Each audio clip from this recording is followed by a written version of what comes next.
G'day, it's Tim from Extension Fitness, and I want to talk you through how to do a kettlebell swing. I'll demonstrate and then go through the key points.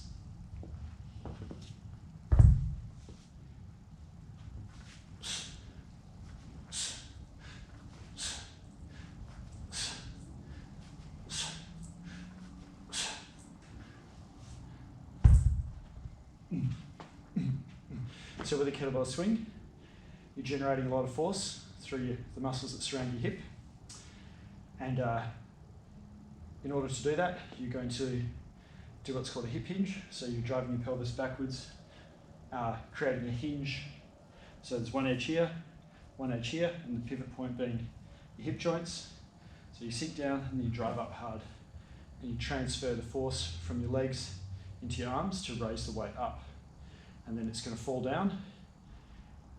It's going to rebound and you'll catch it on the way up. So to start the movement, you're going to have the kettlebell a little bit ahead of you. You're going to grab it with both hands. You're going to swing it back towards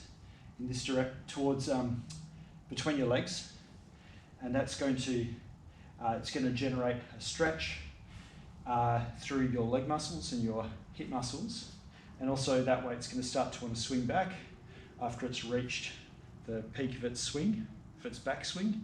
And as it comes forward, you're going to catch it and drive it up hard, using your butt and hamstrings to, with that hip hinging motion, to drive the weight up, like so.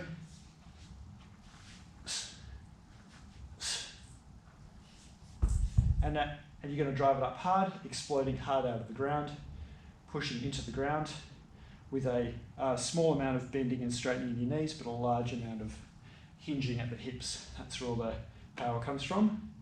That transfers through to your arms. You're going to use that momentum to drive the weight up, and it's going to sail up.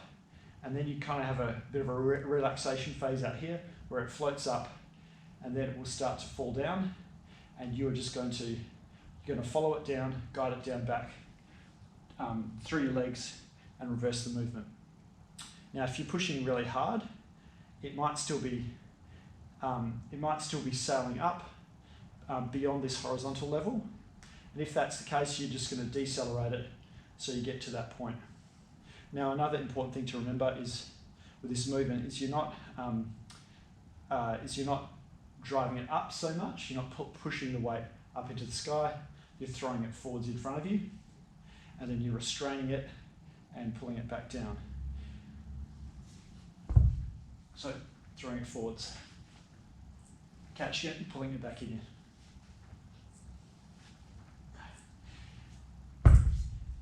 And one last thing with the kettlebell swing is what you're going to do with your upper body posture. So throughout the movement, you're going to have a fair amount of shoulder blade retraction and depression. So you're going to be pulling your shoulder blades back, lifting your chest up. So you kind of have like T-Rex arms. They're a bit short, not as long as they could be, but like so. That's to provide a nice solid platform on your shoulder blade for your arm muscles to work on. And the other reason is it can just shorten the length of the lever arm, so that there's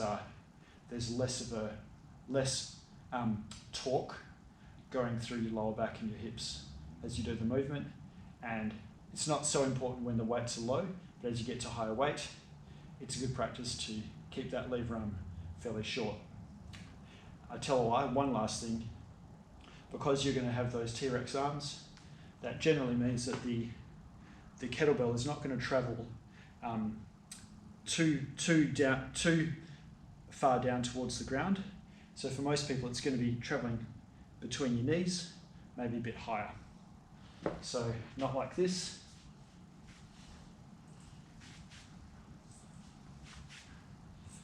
More like this.